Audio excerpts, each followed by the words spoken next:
श्री गणेशाय नमः. जय जय सच्चिदानंदा श्रीहरी. कृपा करावी लवकरी, तुम्ही पदनताचे वरी कधी न कठोर झालात. तू करुणेचा सागर, तू दीनजनांचे माहेर, तू भक्तासी साचार, कल्पतरू वा चिंतामणी. ऐसा तुझा आगाध महिमा, संत गाती राघवा रामा. दास गणूसी पुरुषोत्तमा, पावा वेळ करू नका. असो बंकटलाला घरी, राहते झाले साक्षात्कारी, दीन दुबळ्यांचे कैवारी श्री गजानन महाराज. लांब लांबोनी भक्त येती, समर्थांते वंदिती. लांब लांबोनी भक्त येती, समर्थांते वंदिती. मधु तेथे माशा जमती, न लगे करणे आमंत्रण. एके दिनी काय झाले ते आता सांगतो वहिले. महाराज होते बसलेले निजासनी आनंदात. ती प्रभातीची होती वेळा, प्राची प्रांत ताम्र झाला. पक्षी किलकिलाटाला करू लागले वृक्षावर. कुक्कुटाचे होती स्वन, मंद शीत वाहे पवन. वृद्ध करीती नामस्मरण, शय्यवरी बैसोनिया. उदयाचली नारायण, येऊ पाहे हर्षे करुण. तेने तम पलायन, करू लागला कंदरीसी. परम भाविक सुवासिनी, रत सडा सम्मार्जनी. वत्स धेनुस पाहुनी, तोडू लागली चराटे. ऐशा त्या रम्य वेळेस, एक साधू शेगावास. येता झाला दर्शनास श्री गजानन साधूंच्या. तो भिकार गोसावी, मानमान्यता त्याची राहावी. कोठोनिया सांगा बरवी, श्रीमंताच्या मंडळीत. भगवी चिंदी डोक्यास, झोळी वाम बगलेस. होती एक नेसण्यास, फाटकीसी लंगोटी. मृगाजिनाचा गुंडाळा, पाठीवरी होता भला. ऐसा गोसावी बैसला, कोपऱ्यात एकीकडे. दर्शनासी भीड फार, होऊ लागली साचार. अशा स्थितीत मिळणार सवड कशी त्या गोसाव्यास. तो ठाईच बैसोन, करू लागला चिंतन. म्हणे समर्थांचे चरण, दृष्टी पडणे कठीण मला. समर्थांचा लौकिक भला, मी काशीत ऐकला. आवडीने नवस केला, भांग स्वामीस अर्पिण्याचा. तो मम हेतू मनात, जिरून जाये पाहेत येथ. जिरून जाया पाहे येत. या श्रीमान मंडळीत माझ्या नवसास कोण पुसे. गांजाचे नाव काढिता, लोक मजला देतील लाथा. मी तो आलो फेडण्याकरिता, नवस गांजाचा शेगावी. माझ्या नवसाची ती मात, सांगू तरी कवनाप्रत. येथे एकही ना दिसत, प्रेमी या शांभवीचा. जी वस्तू ज्या आवडे खरी, तिचाच तो नवस करी. आणि मानित सर्वतोपरी, हीच वस्तू उत्तम. ऐसे नाना विचार, गोसावी करी साचार. झाला होता परम आतुर, दर्शन घ्याया समर्थांचे. ते त्यांचे मनोगत जाणते झाले समर्थ. बोलते झाले इतरांप्रत, आणा काशीचा गोसावी. तो पहा त्या कोपऱ्याला, आहे बिचारा दडून बसला. हे ऐकता आनंद झाला गोसाव्याला परमावधी. आणि बोलला मनात, त्रिकालज्ञ हे खरेच संत. मी जे बोललो मनात, ते सर्व यांनी जाणले. ज्ञानेश्वरीत षष्ठाध्यायी जी गोष्ट कथली पायी, ती की स्वर्गलोकीच्या कथा त्याही समजतात योगीवरा. त्याचे आले प्रत्यंतर, मला येथे साचार. धन्य धन्य हा साधूवर, त्रिकालज्ञ महात्मा. न बोलता झाला नवस, जाणतील हे पुण्यपुरुष. त्याचे प्रत्यंतर यावयास अवधी उरला थोडका. मंडळींनी गोसाव्याला पुढे आणून उभा केला. तो महाराज वदले तयाला, काढ झोळीची पोटडी. जी 3 महिन्यांपर्यंत रक्षण केलीस झोळीत, त्या पोटळीचे आज येथ हो दे गा पारणे. गोसावी पदी लागला, गैवर त्यासी दाटला. गडबडा लोळू लागला बालका परी स्वामींपुढे. महाराज म्हणती गोसाव्यास, पुरे आता उठून बैस. पोटळीच्या बुटीस काढ बाहेर झोळीच्या. नवस केलास ते वेळी नाही लाज वाटली, आणि आता काही लावली चाळवा चाळवी निरर्थक. गोसावी होता महाधूर्त, तो बोलला भीत भीत. जोडोनिया दोन्ही हात, ऐसे नम्र वाणीने. मी बुटी काढितो, नवस आपला फेडितो. परी मागणे मागतो, एक ते द्या दिनाला. आठवण माझ्या बुटीची नित्य राहावी आपणासाची. हीच इच्छा मानसीची आहे, ती पूर्ण करा. तुम्हा बुटीचे प्रयोजन नाही हे मी जाणतो पूर्ण. परी बालकाची आठवण राहाया बुटी स्वीकारा. भक्त जी जी इच्छा करीत, तिथी आज्ञापूर्वित. तिथी ज्ञातापूर्वित. अंजनीचा वृत्तांत आणा मनी आपुल्या. अंजनी होती वानरी, तिने प्रार्थिला त्रिपुरारी, की तुम्ही यावे माझ्या उदरी वानर होऊन शंकरा. ते हराने मानिले, महारुद्र पोटी आले. अंजनीचे पुरविले मनोरथ चंद्रमौळींनी. तेथे शंकरा कारण आड न आले वानरपण. तेवी माझ्या बुटीची आठवण राहया ती ते स्वीकारा. त्यातून तुम्ही कर्पूर गौर, साक्षात आम्हा शंकर. म्हणून बुटीचा अव्हेर करू नको दयाळा. ज्ञानवली शंकराने म्हटले आहे इज कारणे. ही इतरा आणील उणे, परिभूषण तुम्हाला. महाराज किंचित घोटाळले, परी अखेर होय म्हणाले. माय पुरवी बालक लळे, वेडे वाकुडे असले जरी. गोसाव्याने बुटी काढली, हातावरी घेऊन धुतली. चिलमीत घालून पाजिली पुण्यपुरुष गजानना.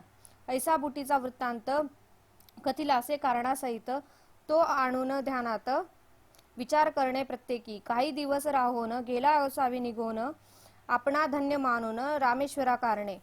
ऐसी गांजाची पडली प्रथा ते ठाई तत्वता परी व्यसनादिनता नच आली समर्थाते.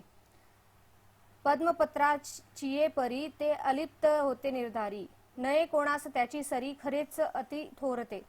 वेद रुचा अस्खलित उदात्त अनुदात्त स्वरांसहित. कधी म्हणाव्या मुखी सत्य कधी त्यांचे नाव नसे. वेदाक्षरे पडता श्रवणी शासंक व्हावे वैदिकांनी. याच एका अनुमानी गजानन होते ब्राह्मण. कधी गवया समान अन्य अन्य रागातून एकाच पदाते गाऊन दाखवावे निजलिले. चंदन छावर बेल की पतिया प्रेम भारी या पदा ठाया. ते आनंदात येऊन या वरच्यावरी म्हणावे. कधी गणगणाचे भजन कधी धरावे नुसते मौन. कधी राहावे पडून शय्यवरी निचेष्टित. कधी वागावे पिशापरी कधी भटकावे कांतारी. कधी शिरावे जाऊन घरी एखाद्याच्या अवचित. असो त्या शेगावात जानराव देशमुख विख्यात होता. त्याचा प्राणांत व्हावयाचा समय आला. व्याधी शरीरी बळावली शक्ती पार निघून गेली. प्रयत्नांची कमाल केली वैद्यांनी ती आपुल्या. नाडी पाहून अखेर आपता कळविला समाचार. प्रसंग आहे कठीण फार नसे आशा वाचण्याची. आम्ही प्रयत्न केले अति परी यश न आले तिळरती. यांना आता घोंगड्यावरती काढून ठेवा हेच खरे हेच बरे. ते एकता अवघे आप्त दुःख करीते अत्यंत. जानरावा आम्हा प्रत सोडून तू जाऊ नको. तुझ्या प्रित्यर्थ नवस केले नाना दैवता लागी भले. परी न कोणी पावले हाय हाय रे दुर्दैवा. वैद्याने टेकिले हात प्रयत्न झाले कुंठित. आता अखेरच्या यत्नाप्रत करून पाहू एक वेळा. बंकटलालाची घरी आहेत एक साक्षात्कारी. त्यांच्या योगे शेगाव नगरी झाली प्रति पंढरपूर. साधूने आणिल्या मनात काय एक ना होत. सच्चिदानंद बाबा प्रत ज्ञानेश्वरांनी उठविले. त्याचे पाहू प्रत्यंतर जाजा कोणी जोडा कर. नका करू रे उगा उशीर वेळ अंत समयाची. ते ऐकून एक आप्त आला बंकट सदना प्रत. जानरावाची हकीकत बंकटलाला कथन केली. जानराव देशमुखाचा समय अंतकाळाचा आला आहे जवळीसाचा. म्हणून आलो तुम्हाकडे. महाराजांचे चरण तीर्थ द्या कृपा करुणी मजप्रत. ते तीर्थ न होय अमृत होईल वाटे जानरावा. बंकटलाल म्हणे त्यावरी ही गोष्ट न माझ्या करी. तुम्ही करावी अत्यादरी विनवणी आमच्या वडिलाला. जैसे त्याने सुचविले तैसे आपते तात्काळ केले. भवानी रामा विनविले द्याया तीर्थ समर्थांचे. भवानी राम सज्जन होता मनाचा दयाळू पूर्ण. दुसऱ्याचे दुःख ऐकून सज्जन तेच विव्वळ होती. प्याल्यामध्ये भरून पाणी समर्थांच्या लाविले चरणी आणि केले विनवणी. तीर्थ देतो जानरावा. समर्थे तुकविली मान तीर्थ पाजिले नेऊन. जानरावा कारण घरघर घशाची बंद झाली. हात हलवू लागला. किंचित डोळा उघडिला. उतार पडू लागला. तीर्थ प्रभावे देशमुखासी. तो पाहता प्रकार आनंदले नारी नर. सत्पुरुषाचा अधिकार आला कळून सर्वासी. मग औषधी बंद केली. तीर्थी भिस्त ठेविली. ज्या योगे लाभती झाली आरोग्यता जानरावा. 8 दिवसांमाझारी जानराव झाला पहिल्या परी. भवानी रामाची घरी आला दर्शना समर्थांच्या. पहा संतांचे चरण तीर्थ साधनात झाले अमृत. संतन ते साक्षात देव कलियुगाचे. येथे एक ऐसी शंका उत्थान पावे सहज देखा. श्री गजानना सारखा संत होता शेगावी. मग तो तेथे असताना गेले न पाहिजे कोणी जाणा. यमाजी पंथाची या सदना. परी हाच आहे कुतर्क. संत मृत्यूना टाळीती निसर्गाप्रमाणे वागती. परी संकटाते वारिती आगंतुक असल्यास ते. सच्चिदानंद बाबासी ज्ञानेशे उठविले नेवाशासी. परी ते अखेर आळंदीसी देह ठेविते झाले हो. याचे रहस्य हेतुकेचे आहे. हे कंडांतर टाळीती पाहे. ते टाळणे काहीच नव्हे अशक्य संत पुरुषाला. मृत्यूचे 3 प्रकार आहेत जगी साचार. त्यांची नावे क्रमवार देतो तुम्हा कारणे. आध्यात्मिक आदिभौतिक आणि तिसरा तो आदिदैविक. त्या तिघां माझी बलिष्ठ देख आध्यात्मिक मृत्यू असे. आदिभौतिकाची तयारी कुपथ्याने होते खरी. नाना प्रकारच्या शरीरी व्याधी निर्माण होतात. त्यांचा जोर झाल्यावर मृत्यू येतो अखेर. त्या मृत्यूचा परिहार करिता येतो औषधीने. मात्र औषधी देणारा शास्त्रज्ञ असला पाहिजे पुरा. औषधीचा पसारा आहे अवगत जयासी. ऐसा वैद्य भेटल्यास आदिभौतिकाचा होय नाश. तैसे आदिदैविकास नवसायास घालविती. हे गंडांतर रूपाचे मृत्यू दोन प्रकारचे, भौतिक आणि दैविक साचे, हे आहेत ख्यात जगी. मृत्यू जो का आध्यात्मिक, तो कवण्याच्याने न टळे देख. पहा अर्जुनाचा बालक कृष्णासमक्ष पडला रणी. तैसा जानरावाचा मृत्यू गंडांतर स्वरूपाचा होता, तो टाळीला साचा समर्थ तीर्थ देऊन या. म्हणजे गंडांतरा कारण निवारिती साधुचरण, तेच आले घडून शेगावा माझारी. काही मृत्यू नवसानी टाळता येती या जनी, परी तो नवस श्रद्धेने केला पाहिजे विबुध हो. श्रद्धा पूर्ण असल्यावरी तीच मृत्यू टाळी खरी. श्रद्धा चौक्या माझारी सर्व बाजूंनी श्रेष्ठ असे. शरणतीर्थ साधूंचे तेही टाळी मृत्यू साचे, वरील दोन प्रकारचे, परी तो साधू पाहिजे. साधू असल्या वेशधारी, ऐसी न होय गोष्ट खरी. माती न होय कस्तुरी, हे ध्यानी असू द्या. षडविकार धुतल्या विना अंगी साधुत्व येईना, आणि साधू विण होईना अघटित कृत्य केव्हाही. म्हणून बहुरूप्या कारण जपणे आहे अवश्य जाण. उगीच पाहून पिवळेपण सोने पितळेस मानू नका. गजानन ते वेशधारी, ते पूर्ण साक्षात्कारी. म्हणून तीर्थाने झाली बरी व्याधी जानरावाची. देशमुख बरा झाल्यावर भंडारा घातिला थोर, साधू प्रित्यर्थ साचार बंकटलालाची या घरी. तीर्थे देशमुख बरा झाला, परी स्वामींशी पेच पडला. त्यांनी मानसी विचार केला, तो ऐका येणे रीती. कडकपणा धरल्या विना ही उपाधी टळेना. स्वार्थ साधू प्रापंचिकांना साधुत्वाची चाड नसे. त्या दिवसापासून आणू लागले अवसान, स्वामी महाराज दयाघन वरपांगी कडक झाले. हा त्यांचा कडकपणा असह्य झाला इतरांना, परी त्यांच्या भक्तांना काही न त्याचे वाटले.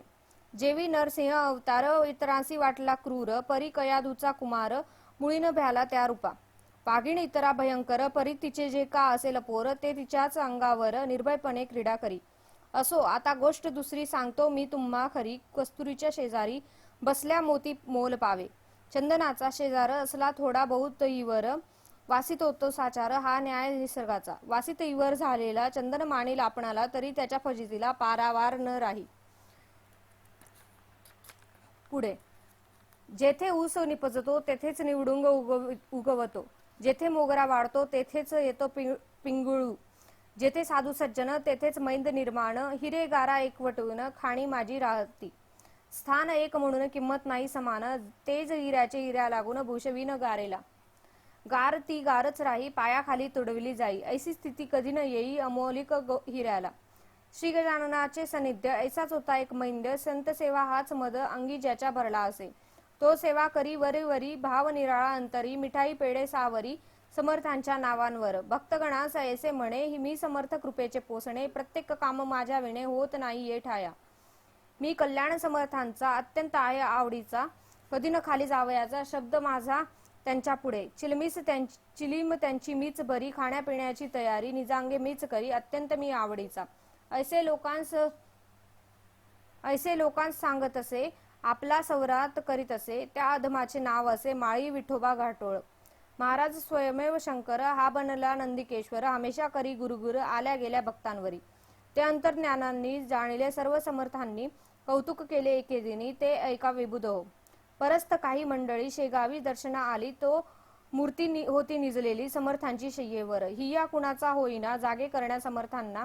मंडळीच होती जाणा त्वरा पुढे जाण्याची.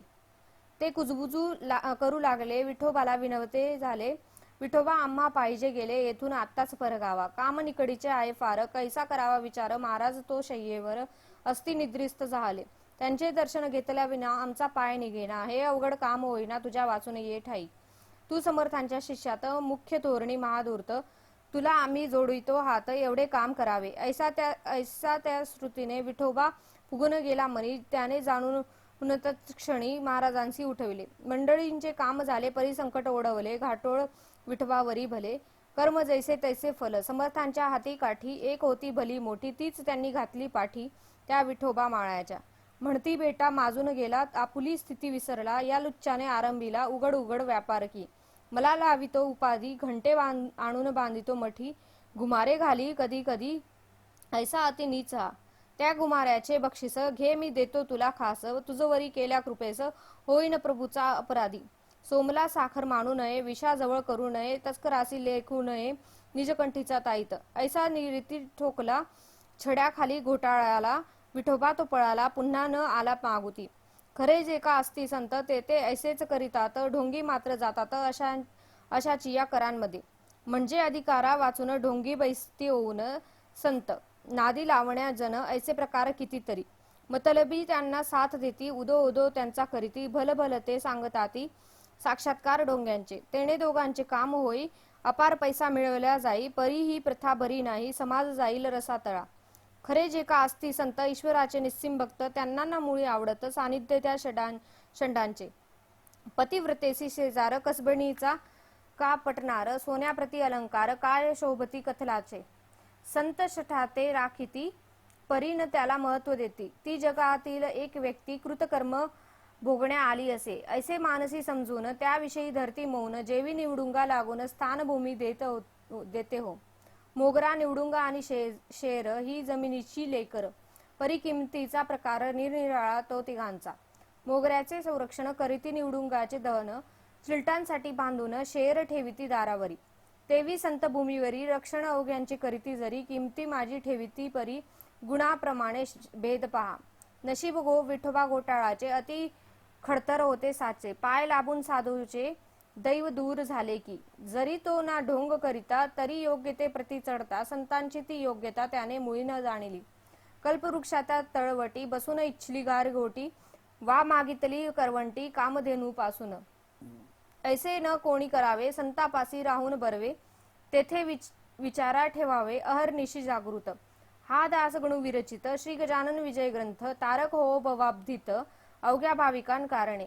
श्रीहरार्पणमस्तु, शुभं भवतु इति श्री गजानन विजय ग्रंथस्य तृतीयो अध्याय समाप्तः. जय गजानन.